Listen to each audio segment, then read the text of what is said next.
तो study IQ IAS में आप सभी का स्वागत है। मेरा नाम है उत्कर्ष सिंह और back to back fourth lecture में आपका स्वागत करता हूं एंथ्रोपोलॉजी डीमिस्टिफाइड की सीरीज में। In the beginning few lectures we have discuss about what is anthropology, branches of anthropology, scope of anthropology and more importantly the field work tradition that falls in the centre of anthropological inquiry. Now ये field work कर कौन रहा है? Anthropology में humans को पढ़ कौन रहा है? एंथ्रोपोलॉजिस्ट पढ़ रहे हैं। लेकिन हमने लास्ट लेक्चर में डिस्कस किया था कि एंथ्रोपोलॉजिस्ट का ये जो फोकस है ह्यूमन की स्टडी के ऊपर, खासकर फील्ड वर्क ट्रेडिशन को अपना करके, ये शुरुआत से नहीं था। Earlier anthropologist were basically armchair anthropologist. तो ये अर्लियर एंथ्रोपोलॉजिस्ट आर्मचेयर एंथ्रोपोलॉजिस्ट तो थे ही, ये जिस तरीके की स्टडीज़ आज हो रही है या इवन आज से 50-100 साल पहले हो रही थी, उस तरीके की स्टडीज़ नहीं कर रहे थे। सवाल उठता है कि तो वो कर क्या रहे थे? जिन्होंने इस डिसिप्लिन को, इस सब्जेक्ट को आज इस मुकाम पे खड़ा किया है, वो शुरुआत में क्या कर रहे थे, है ना? तो we'll be talking about certain works and the contribution of the pioneer anthropologist, जो एक शुरुआती एंथ्रोपोलॉजिस्ट हैं जिन्होंने इस डिसिप्लिन को बनाया है।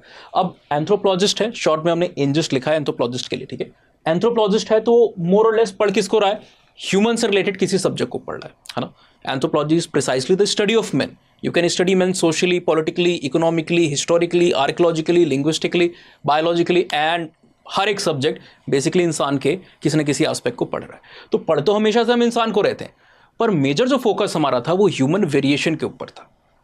अब ह्यूमन में जो वेरिएशन है वो कल्चरल भी हो सकते हैं, है ना? सांस्कृतिक जो आप कह सकते हो वेरिएशन है, सांस्कृतिक जो एक दूसरे में बदलाव आपको देखने को मिलता है, और दूसरा फिजिकल भी हो सकता है। तो एंथ्रोपोलॉजिस्ट शुरुआत में इन्हीं वेरिएशन के ऊपर फोकस कर रहे थे। जब कल्चरल वेरिएशन को वो देख रहे थे तो वो अलग अलग जो एथनिक ग्रुप्स हैं, जो अलग अलग एथनिक ग्रुप्स हैं, या फिर आप कह लीजिए जो ट्राइब्स हैं, इन कम्युनिटीज जिनको the so called simple societies and the simple communities, ये फोकल पॉइंट हुआ करते थे एंथ्रोपोलॉजिस्ट का। इनके कल्चर में किस तरीके से मैरिजेस हो रही है, क्या कस्टम्स है, क्या रिचुअल है, इनके बिलीफ क्या है, इनके रिलीजन के आइडिया कैसे दूसरों से अलग है, मेनलैंड कम्युनिटी से इनके बीच में कितना डिफरेंसेस देखने को मिलता है, ये सारे वेरिएशन को एंथ्रोपोलॉजिस्ट कल्चरली वहां पर स्टडी कर रहे थे। बाद में जाकर के एक नया पैराडाइम एंथ्रोपोलॉजी में स्टार्ट होता है जिसको आप कहते हो सैल्वेज कल्चर, है ना, या सैल्वेज एंथ्रोपोलॉजी। और सैल्वेज एंथ्रोपोलॉजी क्या है? एक तरीके से कोई कल्चर या कोई हेरिटेज साइट अगर अपने एक्सटिंक्शन के कगार पर है, if there is any historical site, any place और एनी कल्चर और any tribe which is like at the verge of extinction, समाप्ति के कगार पर है। कैसे? किसी बीमारी की वजह से हो सकता है, ट्राइबल की पॉपुलेशन, या किसी भी रीजन से ट्राइबल की पॉपुलेशन एकदम खत्म हो गई है। अब वो ग्रेजुअली कुछ मेंबर बचे हैं और उनकी भी अगर डेथ हो जाती है, उसके बाद उस ग्रुप में कोई और मेंबर नहीं है, यानी कि वो ग्रुप तो जाएगा ही, बट उस ग्रुप के साथ उनका कल्चर भी जाएगा। हर ग्रुप का एक अपना कल्चर है। तो एंथ्रोपोलॉजिस्ट तो इस कल्चर को जानने में काफ़ी ईगरनेस को दिखाते हैं, लेकिन जब वो ग्रुप ही नहीं रहेगा तो उसके कल्चर को कैसे पढ़ेंगे? सिमिलरली कई बार साइट्स के साथ भी ऐसा होता है। आर्कियोलॉजिकल जो साइट होती हैं, इमारतें होती हैं, कई बार वो अपने एक्सटिंक्शन के कगार पर होती हैं। आप कई बार देखते हो कि बिल्डिंग्स हैं, है ना, जो एकदम गिरने की हालत में आपको देखने को मिल रही है।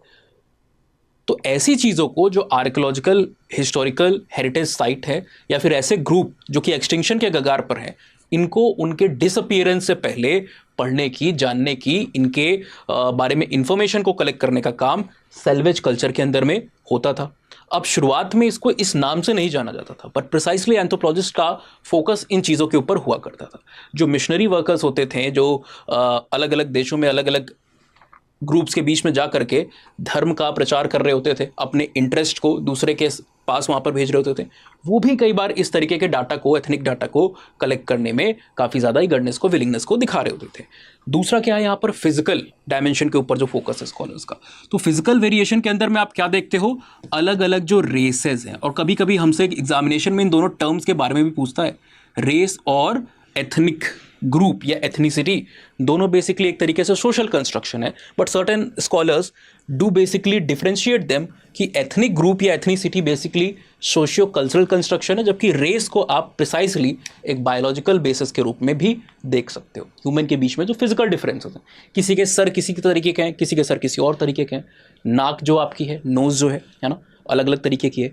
तो हम क्या करते हैं, इसका मेजरमेंट लेकर के दुनिया भर की पॉपुलेशन, यूरोपियन के बीच में, अफ्रीकन के बीच में, एशियन के बीच में, इसका मेजरमेंट लेकर के इनको कैटेगरीज में बांट देते हैं, लाइक लेप्टोराइने, मीजोराइने, प्लेटेराइने। टेक्निकल वर्ड्स, अब आगे हम चलेंगे कंसेप्ट्स में तो इसके बारे में भी बात करेंगे जब रेस के ऊपर पहुंचेंगे। हेड का मेजरमेंट लेकर के डोलिकोसिफेलिक, मीजोसिफेलिक, ब्रेकिसिफेलिक, और इनके आधार पर रेसेस को बांट देते हैं कि कोई कॉकोसॉइड है, कोई मोंगोलॉइड है, कोई ऑस्ट्रेलॉइड है, कोई नीग्रॉइड है, डिनारिक है, एल्पिनॉइड है, अलग अलग ग्रुप्स में बांटते हैं। तो ये काम शुरुआत में स्कॉलर्स किया कर रहे थे। कल्चरल के अंदर में तो आपने बहुत सारे लोगों का आज तक नाम सुना हुआ है, बट फिजिकल में आपने बहुत ही कम स्कॉलर्स का नाम सुना हुआ है जो इस 18th सेंचुरी में काम कर रहे थे। उनमें से कुछ जो स्कॉलर्स हैं, एक का नाम है ब्लूमेनबैक, इनको फिजिकल एंथ्रोपोलॉजी का फादर भी कहा जाता है, और इनके बाद के समय में एक स्कॉलर आए जिनका नाम था जेम्स प्रिचर्ड। बेसिकली ये लोग क्या कर रहे थे, कई प्रकार की जो रेशियल स्टडीज है ह्यूमन के बीच में, जो एथनिक डिफरेंसेस है, इनको देखने का काम कर रहे होते थे, है ना। तो हमारे समझ में हम जब भी एंथ्रोपोलॉजी की बात करते हैं तो we are always taught about scholars like Kant. ज़्यादा से ज़्यादा इनके बारे में हमें बताया जाएगा जब आप सोशल एंथ्रोपोलॉजी की बात करते हो, और इसके बाद सीधे आपको ले आया जाता है scholars like Tylor, scholars like Herbert Spencer. Although sociology में भी हर्बर्ट स्पेंसर को आप पढ़ते हो, इमाइल दरखाइम को भी आप सोशियोलॉजी में पढ़ते हो, है ना। तो इनको एक तरफ सर्कल में कर देते हैं। कैंट को भी आप डायरेक्टली एंथ्रो के साथ नहीं जोड़ते हो। टाइलर हो गए, टाइलर के बाद आपको और भी कई सारे स्कॉलर्स लाइक मॉर्गन है, फ्रेजर है, इस तरीके के लोग एंथ्रोपोलॉजी में आते हुए देखने को मिल रहे थे। और इन्हीं के नेशनैलिटी के आधार पर, इनके कंट्रीब्यूशन के आधार पर हमने इनको डिफरेंशिएट कर दिया। सो चार जो प्रोमिनेंट शुरुआत के स्कूल थे, उसमें से कौन कौन से स्कूल थे? फॉर एग्जाम्पल, एक स्कूल आपको देखने को मिलेगा जो कि ब्रिटिश स्कूल ऑफ एंथ्रोपोलॉजी था, ठीक है। दूसरा स्कूल आपको देखने को मिल रहा है जहां पर अमेरिकन स्कूल आपको देखने को मिल रहा है। पर ये ही दो स्कूल नहीं थे, आज मोर और लेस यही दो स्कूल प्रोलिफरेट कर रहे हैं, सर्वाइव कर रहे हैं। बट एक समय था जब आपको फ्रेंच स्कूल भी लंबे समय तक चर्चा का विषय देखने को मिलता है। जर्मन जो स्कूल है ये भी लंबे समय तक चला, ठीक है। जर्मन स्कूल के अंदर में आपने कई सारे स्कॉलर्स के बारे में बेसिकली सुना हुआ है ना। जब आप डिफ्यूजन को पढ़ते हो तो डिफ्यूजन में कितने सारे लोग वहां पर आ जाते हैं, है ना। Lot of people you discuss about. तो वहां पर खासकर रैट्जल का नाम आपने खासकर सुना होता है ना। रैट्जल, स्मिथ, इन लोग के बारे में आपने सुनना होता है। सो ये सारे जो स्कॉलर्स हैं, इन्होंने अपना शुरुआती समय में कंट्रीब्यूशन दिया। कुछ इनमें से, जैसे ये तीनों जिनका नाम लिखा हुआ है, टाइलर, मॉर्गन, फ्रेजर, एक 1861 में इंपॉर्टेंट वर्क को पब्लिश कराते हैं टाइलर साहब। मॉर्गन अपने फर्स्ट इंपॉर्टेंट वर्क को 1851 में लीग ऑफ इरक्वाय को पब्लिश कराते हैं, और फ्रेजर 1890 में गोल्डन बॉ नाम के एक अपने इंपॉर्टेंट लेख को यहाँ पर वर्क को पब्लिश करा रहे होते हैं। इससे पहले भी टोटेज्म वगैरह के ऊपर भी इन्होंने काम किया था फ्रेजर ने। तो ये इवोल्यूशनरी एंथ्रोपोलॉजिस्ट कहलाते थे, बिकॉज जैसे बायोलॉजी में ह्यूमन का बायोलॉजिकल इवोल्यूशन पढ़ा जा रहा है, these scholars were precisely interested into seeing the evolution और progression of the culture and society. ये इसके ऊपर फोकस कर रहे थे कि जैसे इंसान बायोलॉजिकली क्या हो रहा है, इवॉल्व कर रहा है, उसी तरीके से कल्चर का भी इवोल्यूशन हो रहा है। कल्चर में रिलीजन का इवोल्यूशन हो रहा है, मैरिज का हो रहा है। मैरिज में कोई एक समय पे रूल्स थे ही नहीं, प्रोमिस्क्विटी थी, anybody was free to have sexual relationship with anybody. धीमे धीमे रूल्स वगैरह आए, फिर हम पॉलीगैमी और मोनोगैमी की स्टेज पे, जो वर्तमान स्टेज है, उसके ऊपर पहुंचे। रिलीजन में भी एक समय कोई धर्म नहीं था, नो रिलीजन वाज देयर। फिर धीमे धीमे एनिमिज्म, एनिमैटिसिज्म, फेटिशिज्म, है ना, टोटमिज्म, नेचरिज्म, एंथ्रोपोमॉर्फिज्म, पॉलीथिज्म और लास्टली मोनोथिज्म आते हुए देखने को मिला। तो क्या हो रहा है, रिलीजन के अंदर में इवोल्यूशन, फैमिली के अंदर में भी इवोल्यूशन आपको देखने को मिल रहा है। तो इन सारे आइडियाज के ऊपर ये लोग फोकस कर रहे थे।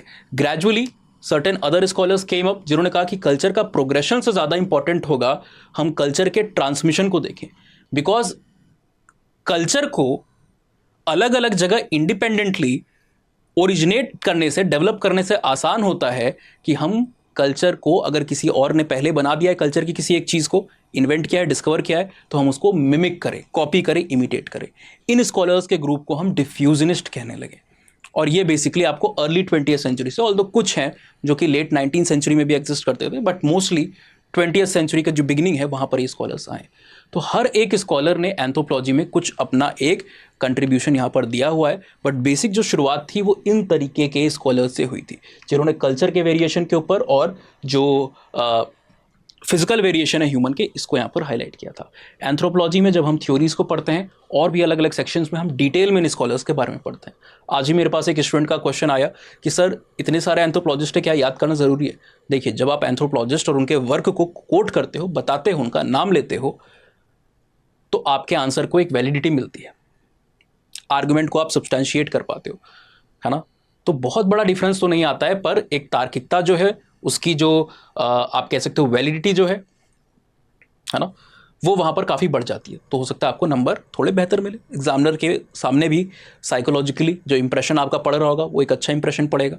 अगर आप स्कॉलर्स को, उनके वर्क को, उनकी बातों को कोट करते हो तो डेफिनेटली हमको फोकस करना होता है। और जब हमारे यहाँ पर आप बैचेस के में पढ़ते हो तो सिर्फ आपको क्लासिकल एंथ्रोपोलॉजिस्ट जो हर जगह किताबों में सिर्फ उनके बारे में नहीं पढ़ा जाता है, अ लॉट ऑफ स्कॉलर जिनके बारे में कम सुना होता है लोगों ने, उनको भी, लेकिन इंपॉर्टेंट होते हैं, उनको भी हम डिटेल में यहाँ पर पढ़ रहे होते हैं।